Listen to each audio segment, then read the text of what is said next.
오늘은 교회력으로 종려주일입니다. 종려주일은 예수님이 예루살렘으로 입성하신 날을 기념하는 주일입니다. 예수님이 예루살렘 성으로 들어오셨을 때 사람들이 호산나 주의 이름으로 오시는 이여 환영합니다 라고 하면서 종려나무 가지를 흔들었다고 해서 이 날을 종려주일이라고 이야기를 하고 있습니다.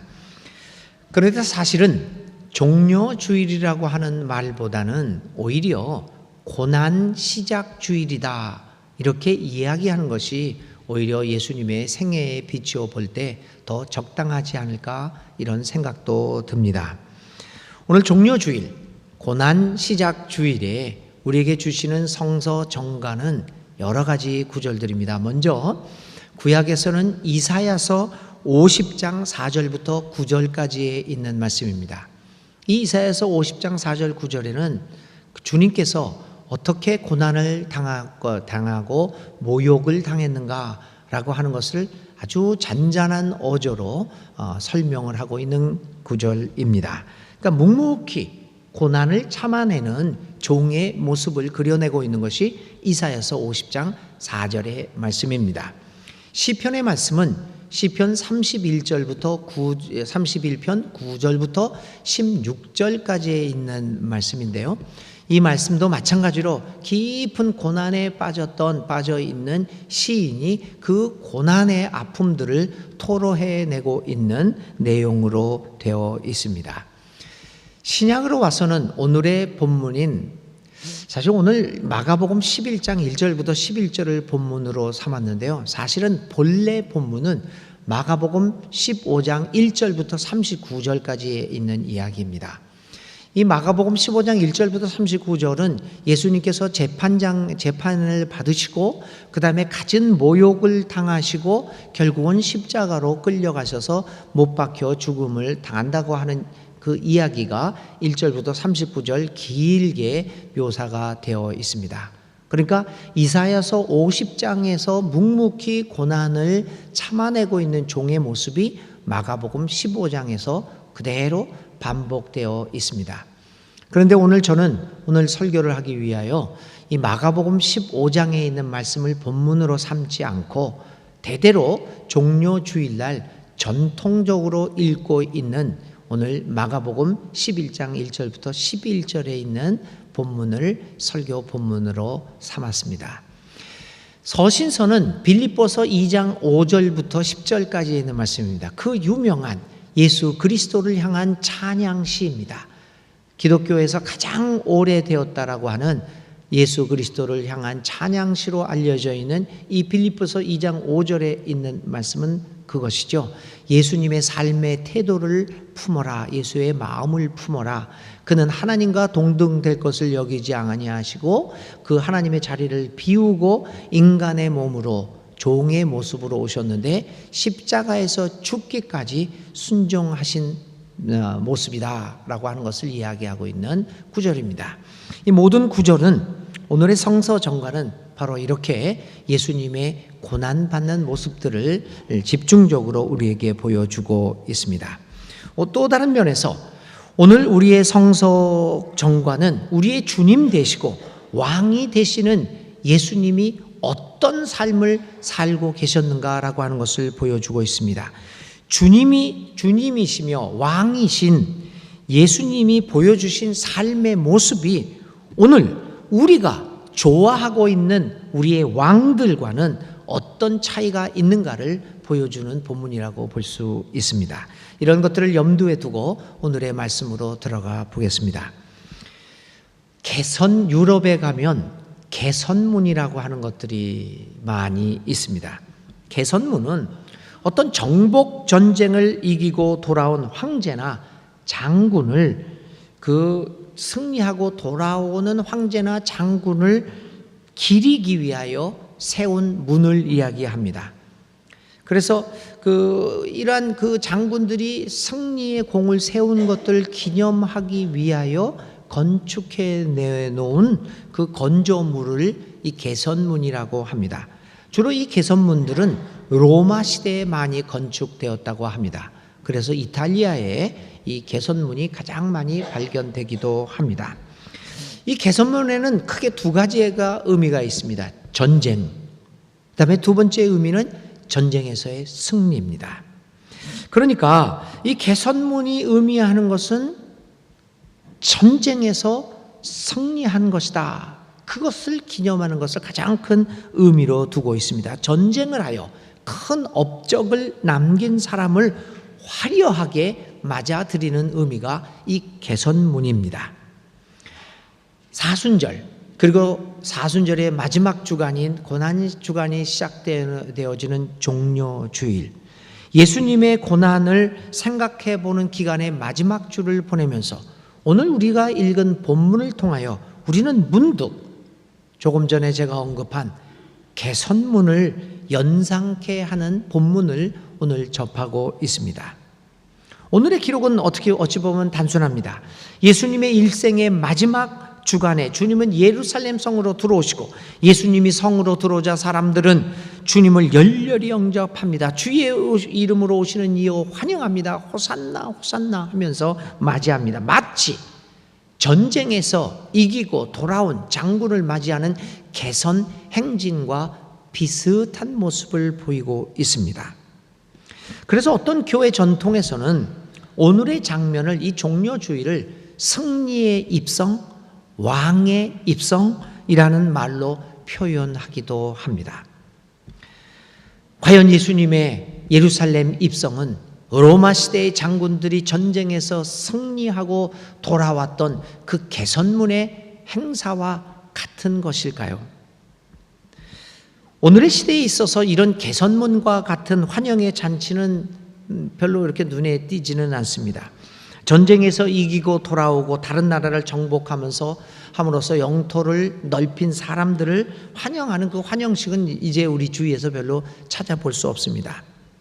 그런데도 불구하고 사실 오늘 우리들의 시대에도 정복 전쟁을 승리로 이끌고 개선하는 로마 시대의 장군들을 환영했던 모습처럼 성공적인 삶을 살았다고 하는 사람들에 대한 열렬한 환영을 보내고 있는 것도 사실입니다. 당시 로마 시대에서 오직 전쟁에서 승리한 사람들이 온갖 존경과 찬사를 받았듯이 오늘도 오직 일단 성공만 하고 나면은 이 성공한 사람들에 대한 찬사는 변하지 않습니다. 그러기에 우리는 어떻게 보면 개선문을 통하여 화려하게 입성하기 위해서 어찌 되었든 성공하고 보아야 한다는 가치관이 어느덧 우리의 삶을 지배하고 있는지도 모릅니다.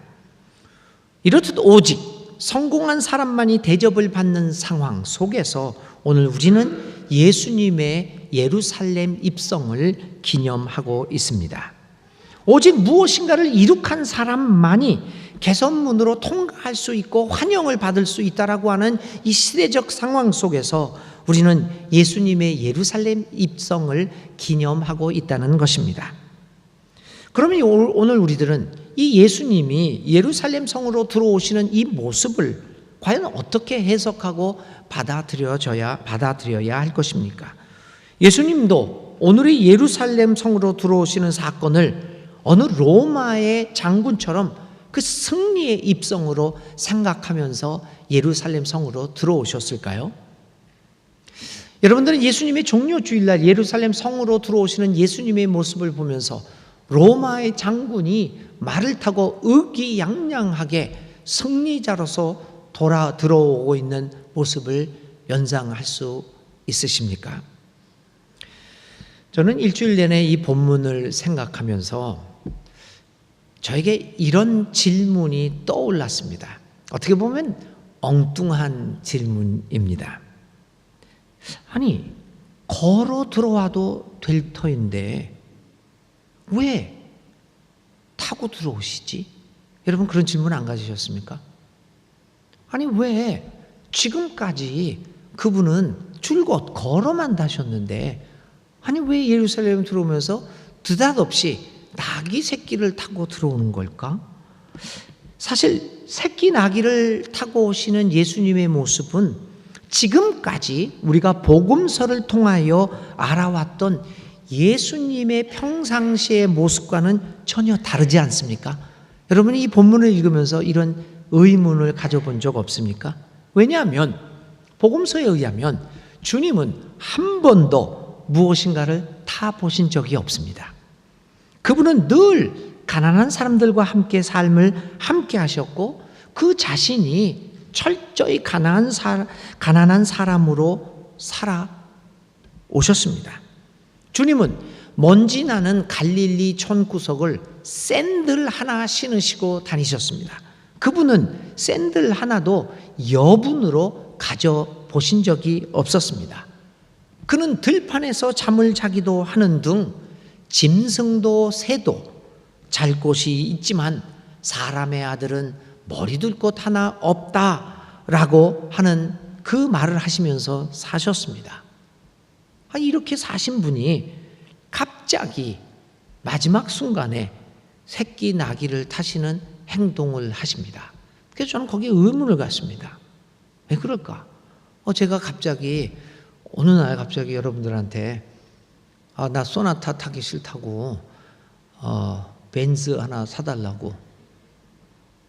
그럼 여러분 우리 당회원들 여기도 계신데 어떻게 하시겠습니까? 저한테 사주시겠습니까? 안 사주시겠습니까?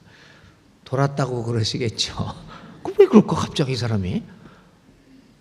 예수님에 대한 질문도 똑같습니다. 이거 뭔가 이상한 게 있구나. 한 번도 타지 않았던 분이 오늘 갑자기 나귀 새끼를 타겠다고 말씀을 하십니다. 예수님은 왜 이런 행동을 했을까? 아무리 생각해 봐도 예수님의 행동은 의도되었던 것으로 해석할 수밖에 없습니다. 예수님이 갑자기 끝판에 나귀를 타시겠다고 하신 것은 그분이 어떤 의도가 있어서 이렇게 의도적으로 이런 행위를 했다라고 밖에 볼 수 없습니다. 자, 예수님의 나귀 타심의 이 돌출나는 행동을 어디서 비롯된 것일까요? 이것을 알아보기 위해서 우리는 이스라엘의 유대교 전통에 대해서 조금만 살펴볼 필요가 있습니다. 이스라엘의 유대교 전통에는 크게 세 가지 전통이 있습니다. 그래서 구약 성경이 이 세 가지 전통에 의해서 기록이 된 것이죠. 첫 번째는 제사장 전통입니다. 두 번째는 예언자 전통입니다. 세 번째는 지혜 문학의 전통입니다. 제사장 계열의 전통, 이 율법은 제사장 전통에서 시작됩니다. 예언은 예언자 전통에서 간직한 것이고 시편이라든지 역사라든지 지혜 문학들, 그러니까 잠언이라든지 전도서 같은 것들은 지혜 전통에서 온 것입니다. 그래서 제사장 전통, 예언자 전통, 지혜 전통에 의해서 이 구약 성경이 세 가지로 분류가 되고 있습니다. 제사장 전통은 아론 시대 이후 세습되어지는 직책이었습니다. 그리고 늘 유대교의 핵심적인 위치에서 율법을 중심으로 하는 전통입니다. 그러니까 제사장 전통의 근거는 율법에 있습니다.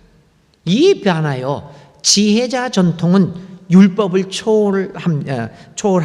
지혜자 전통은 오랜 인생의 경험과 전해져 내려오는 금언이나 속담, 격언, 이러한 체험적인 지혜로부터 비롯됩니다. 세상을 살다 보니까 이런 경험은 이런 교훈을 주더라, 저런 경험은 저런 교훈을 주더라 라고 하는 삶의 지혜입니다. 우리보다 먼저 사신 인생의 선배들과 믿음의 조상들이 우리에게 가르쳐준 삶의 지혜를 성경은 모아놓았던 겁니다. 그래서 잠언을 보시면요, 잠언에는 당시 그 고대 근동에서 있었던 여러 가지 격언과 금언, 속담들을 집대성해 놓은 것이라고 볼 수가 있습니다. 그것이 지혜 전통입니다. 마지막으로 예언자 전통이 있었습니다. 예언자 전통은 일반적인 삶의 지혜와 기록된 율법을 넘어서는 하나님이 직접 하시는 말씀에 근거를 둔 것입니다. 하나님이 이렇게 말씀하셨다라고 하는 것이 예언자들이 하는 말의 근거와 권위가 되었습니다.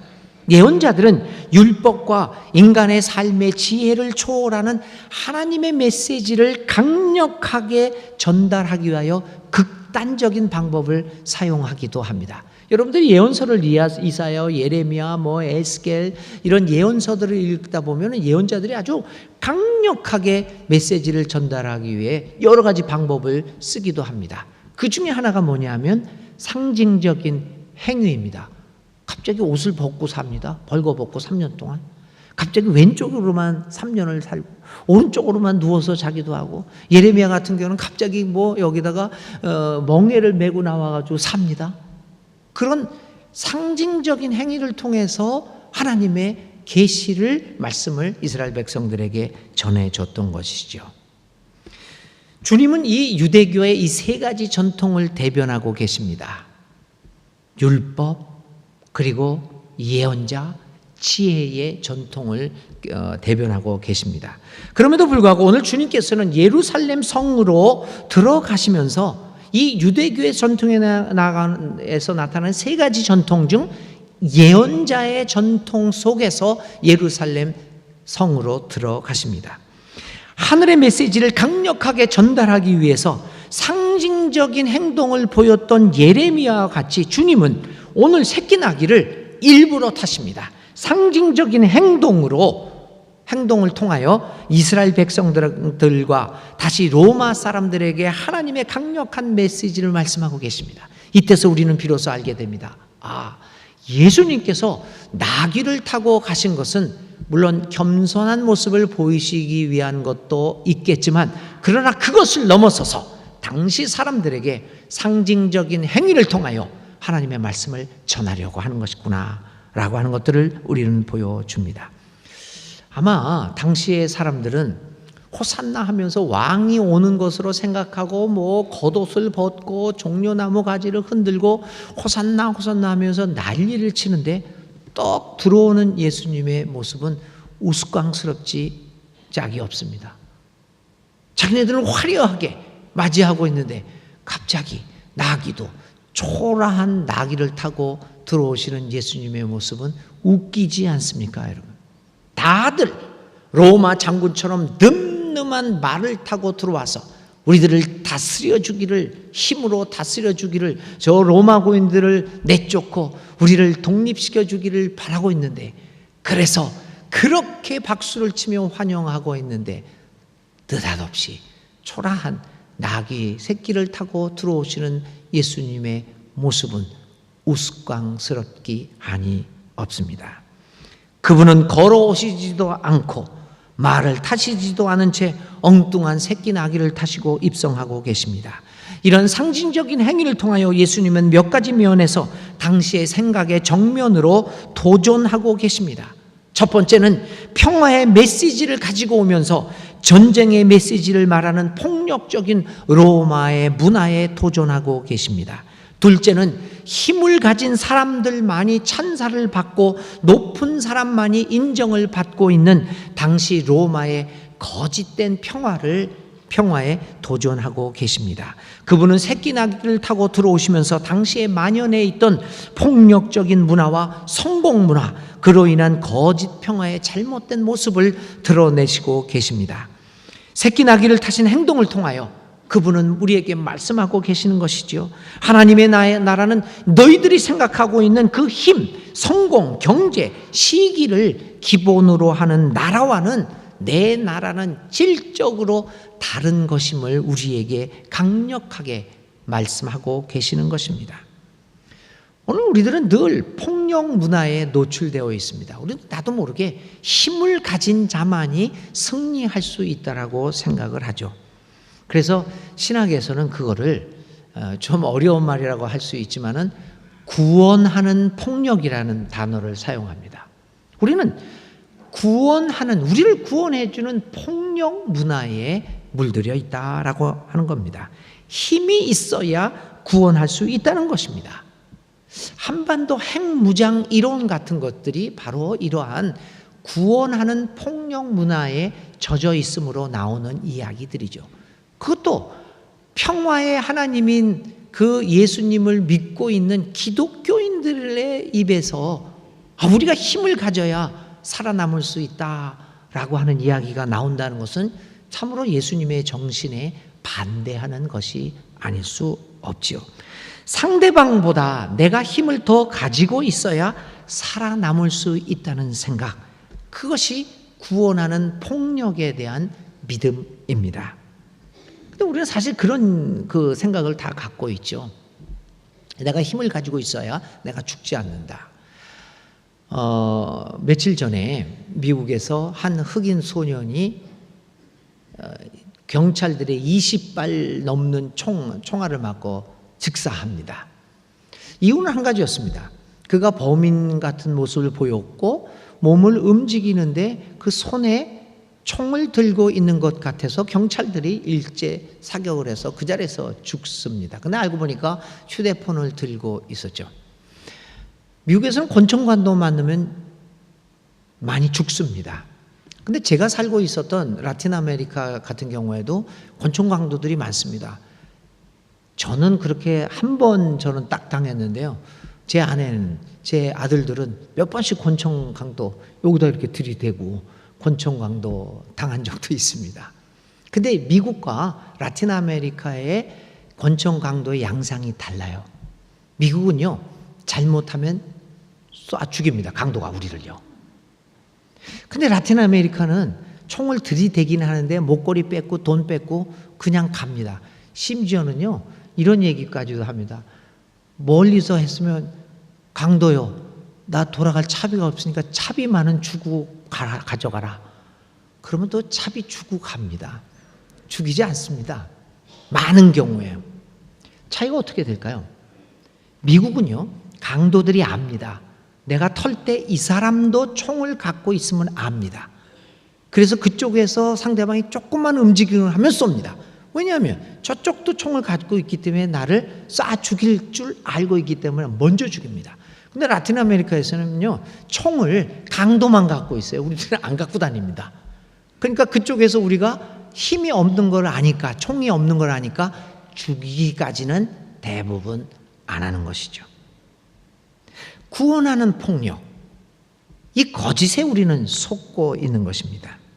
이런 시대에 예수님은 우리에게 나의 나라는 그런 힘과 폭력에 의존하는 나라가 아님을 가르쳐 주시려고 오늘 나귀를 타고 등장하십니다.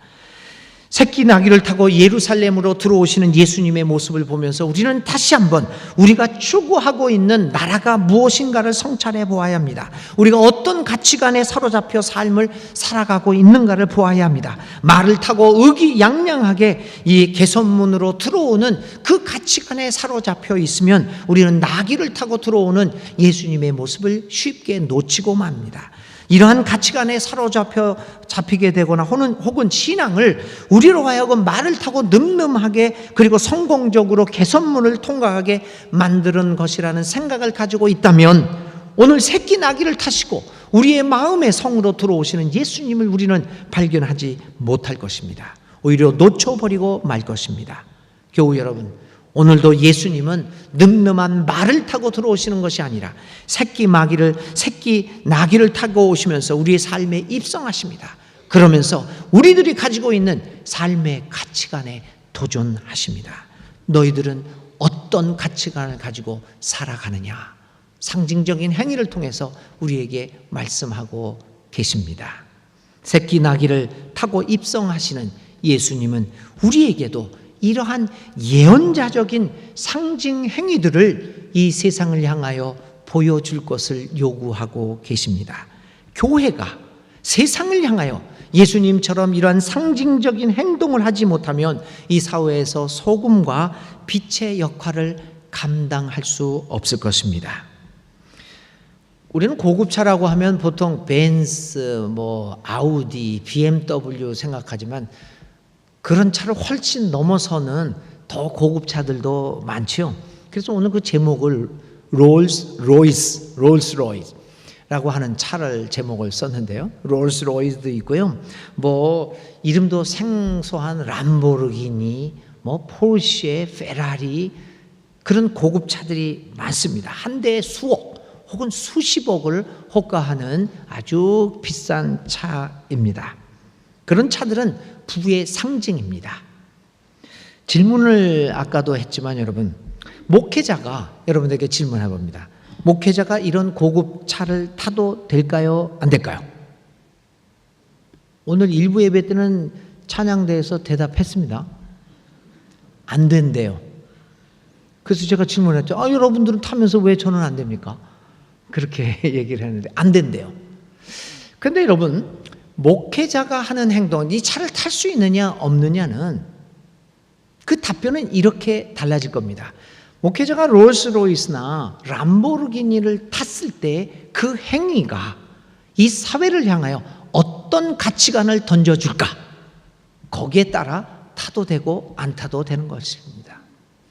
과연 나의 행위가, 람보르기니를 타고 있는 그 행위가 이 사회를 향하여 나귀를 타신 예수님의 그 가치관을 보여주는 상징적인 행위라면 해야 될 것입니다.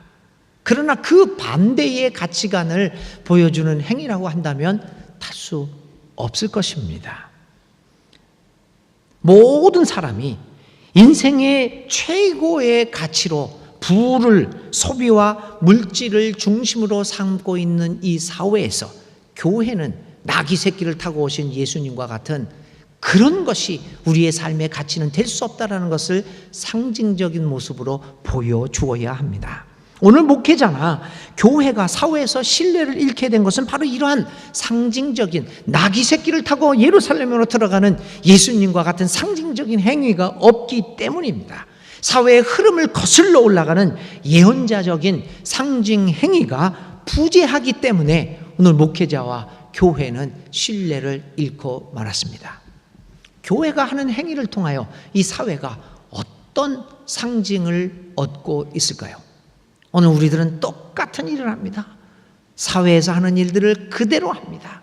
선거를 해도 그 부정선거를 하는 걸 그대로 합니다. 그러면 사회는 우리에게서도 아무런 상징적인 행위를 발견하지 못하는 것 아니겠습니까? 예수님은 당시 문화와 종교의 심장부인 예루살렘에 입성하시면서 말을 타시는 것이 아니라 새끼 나귀를 타시는 예언자적인 상징 행위를 보여주십니다. 그 행위를 통하여 그 심장부의 문화와 종교가 하나님의 나라의 그것과는 다르다는 것을 몸소 보여주시고 계십니다. 사랑하는 교우 여러분, 오늘 종료주의를 보내면서 나귀 새끼를 타고 입성하신 예수님의 모습을 보면서 우리는 이 고난주간에 다시 한번 결단해야 합니다. 이 세상을 향하여 교회가 줄 수 있는 상징은 무엇일까? 우리는 과연 이 세상을 향하여 우리 교회가 여기에 구원이 있다, 여기에 진리가 있다라고 하는 행동, 그 상징을 보여줄 수 있을 것인가? 사랑하는 여러분, 새끼 나귀를 타고 오시는 예수님은 우리로 하여금 진정한 삶의 의미가 무엇인지를 알게 해 주시는 분입니다. 많은 사람이 헛되고 일시적인 것을 찾아 헤매고 있을 때 우리로 하여금 진정한 생명이, 풍요로운 삶이 무엇인가를 보여주게 될 것입니다. 오늘 우리 교회가 사회를 향하여 어떤 상징적인 행위, 나귀를 타고 예루살렘으로 입성하시는 예수님과 같은 그 상징적인 행위를 할 수 있느냐 없느냐는 우리 교회의 미래를 가늠하게 될 것입니다. 요즘 마을 목회라는 것들이 굉장히 유행합니다. 그래서 교회가 마을로 나아가서 마을을 위해서 일을 해야 된다. 그것이 이제 우리 신학교에서도 그렇고 굉장히 유행처럼 번지고 있습니다. 저는 정반대로 생각을 합니다. 교회가 마을을 찾아 나가지 말자라고 하는 겁니다. 마을이 교회를 찾아오도록 교회가 올바른 모습을 회복해야 되겠다. 저는 생각이 그렇습니다. 교회가 상징적인 행위를 통해서 교회가 이런 것이다 라고 하는 것을, 교회의 본질을 보여주게 되면 마을 사람들은 교회를 찾게 됩니다. 저희 당회에서 그리고 선교위원회, 지역봉사위원회를 통해서 비전홀을 사용하는 여러 가지 방안들을 연구하고 있을 때 이제 곧 마을 학교라는 것이 아마 시작될 것 같습니다. 그 말학교를 저희들이 계획한 것이 아닙니다. 그런 좋은 프로그램들을 갖고 있던 사회 사람들이 저희 교회를 생각한 거죠. 1년이 넘는 세월이 흘렀습니다. 저기가 비어진 지가 벌써 1년이 넘었고 1년이 넘어가거든요. 그동안에 저희들은 아무것도 안 했습니다. 사실 몇몇 이렇게 뭐 기타다 뭐 이렇게 공부하는 분들이 있었지만은 메인 일들을 아직 시작하지 못하고 있었습니다. 사실 저는 어떤 것을 우리가 찾는 것보다는 이 사회에서 우리 교회를 향하여 찾아오고 제시할 것을 어떻게 기다렸습니다. 교회에 대한 사회가 신뢰를 갖고 교회에다가 부탁을 해보도록 하는 것. 교회가 마을을 찾는 것이 아니라 마을이 교회를 찾는 순천중앙교회. 그것을 꿈꿔와 보았습니다. 나귀 새끼를 타고 들어오시는 이 상징적인 행위를 통하여 주님은 사람들에게 희망을 던져 주었던 것이지요. 사랑하는 여러분, 2018년도 종료주일, 주님께서는 우리의 마음의 예루살렘으로 들어오십니다. 나귀를 타고 들어오십니다. 롤스로이스로 상징되는 오늘의 현대 문화에 도전장을 내미시면서 오늘도 또다시 그분은 새끼 나귀를 타고 우리에게 오십니다. 사랑하는 여러분, 우리들도 새끼 나귀를 타신 예수님의 모습을 통하여 이 사회를 향하여 상징적인 여기에 하나님의 나라의 진리가 있다라는 것을 보여줌으로써 사회로 하여금 우리 교회를 찾도록 만들어 가야 할 것입니다.